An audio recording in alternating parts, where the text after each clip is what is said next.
Hello guys, welcome to another video of stock market. Friends, Gaudium IVF and women health limited guys इस IPO का आज के इस video में guys इस आईपीओ का आज डे 3 का सब्सक्रिप्शन अपन इन्होंने जानेंगे लाइव सब्सक्रिप्शन जीएमपी कितना चल रहा है, लिस्टिंग कितना मिलेगा, अप्लाई करें या फिर नहीं, फाइनल डिसीजन क्या लेना चाहिए। और गाइस ये कोई रिकमेंडेशन वीडियो नहीं, इसलिए जो भी फाइनल डिसीजन अपने रिस्क पर लीजिएगा, परफॉर्मेंस कैसे देखने को मिला। चलिए फ्रेंड्स वीडियो को स्टार्ट करते हैं। तो गाइस ये आईपीओ जो 20 को ओपन हो रहा है हुआ था, 24 फैब को क्लोज किया जा रहा है, मतलब कि आज के दिन क्लोजिंग डेट रखा गया है। 27 फैब का लिस्टिंग डेट है, 5 रुपीज का फेस वैल्यू, 75 टू 79 रुपीज पर शेयर की प्राइस में, 189 शेयर्स के lot size, fresh capital OFS का कॉम्बिनेशन है, बुक बिल्ट आईपीओ जो कि बुक बिल्ट आईपीओ है और फ्रेश कैपिटल ओएफएस का कॉम्बिनेशन है। और बीएससी एनएससी दोनों एक्सचेंज में लिस्टिंग किया जा रहा है। 165 करोड़ का इशू साइज, 2.1 करोड़ शेयर्स का इशू किया गया। Fresh capital 90 crore, offer for sale 75 crore का किया जा रहा है। अलॉटमेंट डेट 25 फैब का, 26 को रिफंड रिलीज किया जाएगा, शेयर्स डिमैट अकाउंट में क्रेडिट होगा। और ऑफर जो दिया गया है क्यूआईबी एंकर इंक्लूड नहीं करेंगे, 20%, big HNI 10, small HNI 5, retail 35% offer दिया गया है। रिटेल मिनिमम 1 लॉट अप्लाई कर सकते हैं, 189 शेयर्स बनेंगे, 14.9 थाउजेंड पे करना पड़ेगा। मैक्सिमम 13 लॉट अप्लाई कर सकते हैं, 1.9 लाख रुपीज पे करना पड़ेगा। Small HNI minimum 14 lot apply कर सकते हैं, 2.1 लाख रुपीज पे करना पड़ेगा। मैक्सिमम 66 लॉट अप्लाई कर सकते हैं, 9.8 लाख रुपीज पे करना पड़ेगा। Big HNI minimum 67 lot apply कर सकते हैं, 10 लाख रुपीज पे करना पड़ेगा।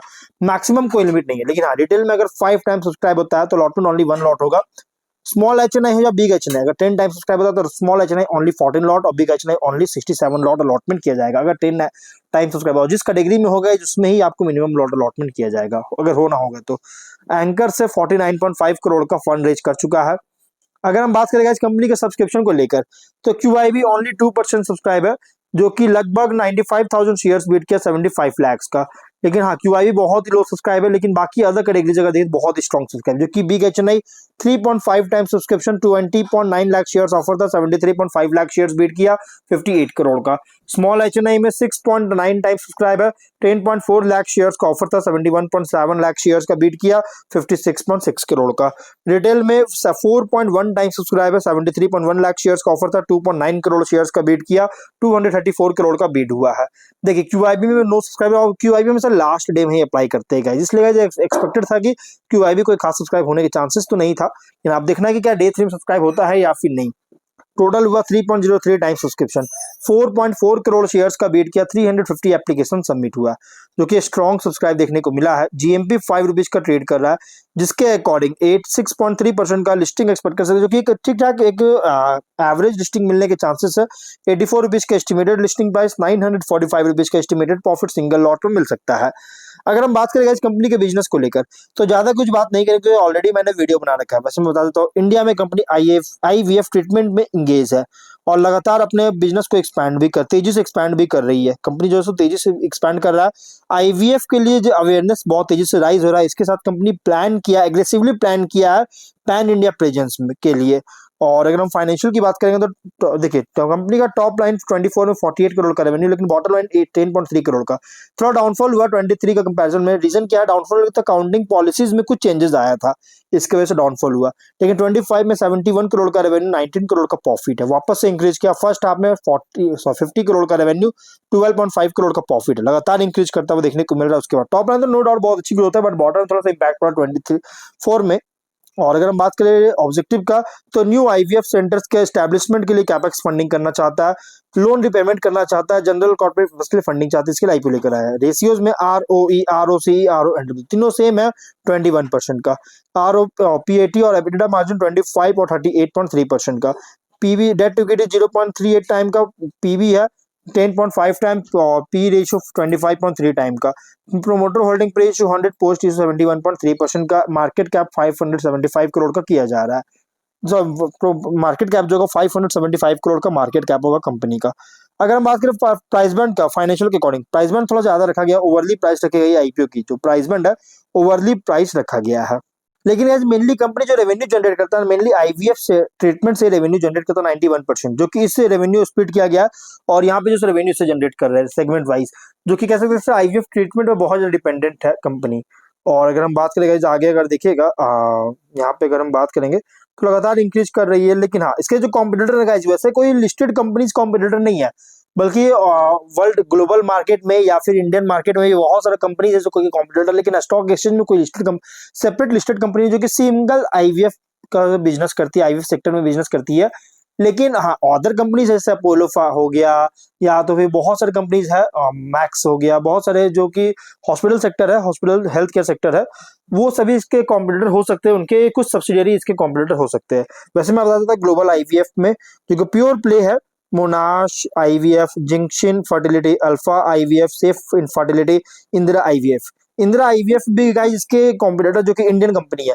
और ये जो कंपनी है ना, ये जो इंदिरा आईवीएफ है, ये अभी कुछ टाइम बाद कंपनी ने अनाउंस किया कि लिस्टिंग होने जा रही है, आईपीओ जैसे इस कंपनी का आईपीओ आने वाला है। फिलहाल आईपीओ नहीं आया है, बट आने वाला है। तो कह सकते हैं एक तरह से गाइस कंपनी जो है यहाँ पे अगर हम बात करें तो लगातार यहाँ पे कह सकते एक तरह से फर्स्ट मूवर फैंसी देखने को मिल सकता है, पोस्ट लिस्टिंग कैच कर सकता है इन्वेस्टर के बीच में। अगर हम बात करें गाइस आगे अगर देखा जाए यहाँ पे अगर हम बात करें तो आगे अगर देखिएगा तो यहाँ पे कंपनी जो है ना, और भी कॉम्पिटिटर है, जैसे प्रोगिनी इंक्लूसिव हो गया, इंस्पायर आईवीएफ पब्लिक कंपनी हो गया, ये सभी कॉम्पिटिटर है इस कंपनी। स्वॉट एनालिसिस करेंगे तो fertility IVF women's health care service segment में ऑपरेट कर रही है, और स्पेशलाइज्ड ट्रीटमेंट्स जिसमें include IVF, ICSI, IUI, high end assisted reproduction related diagnostics provide करती है। हेल्थ केयर और फर्टिलिटी सर्विसेज भी जो है सो इसमें रिकरिंग डिमांड देखने को मिल रही है, क्योंकि पेशेंट जो है इसमें रिक्वायरमेंट होता है, multiple cycles of follow-ups requirement होता है पेशेंट का, और अवेयरनेस जो है इन फर्टिलिटी ट्रीटमेंट का ग्रोथ देखने को मिल रहा है, और आईवीएफ प्रोसीजर्स का भी एक्सेप्टेंस बहुत तेजी से बढ़ रही है, जो कि सर्विस अपटेक को सपोर्ट करता है। इंटीग्रेटेड सर्विस मॉडल है जो कि डायग्नोसिस, ट्रीटमेंट, फॉलोअप, केयर को भी जो कवर कर रही है, जिससे पेशेंट रिटेंशन को इनहांस करता है। और वीकनेस की बात करें तो स्केल इसका बहुत छोटा है large hospital chains national fertility health care providers के कंपैरिजन में। हाई ऑपरेशनल कॉस्ट है, बहुत ज्यादा हो सकता है, advanced medical equipment, trend specialist और लेबोरेटरी इंफ्रास्ट्रक्चर के कारण।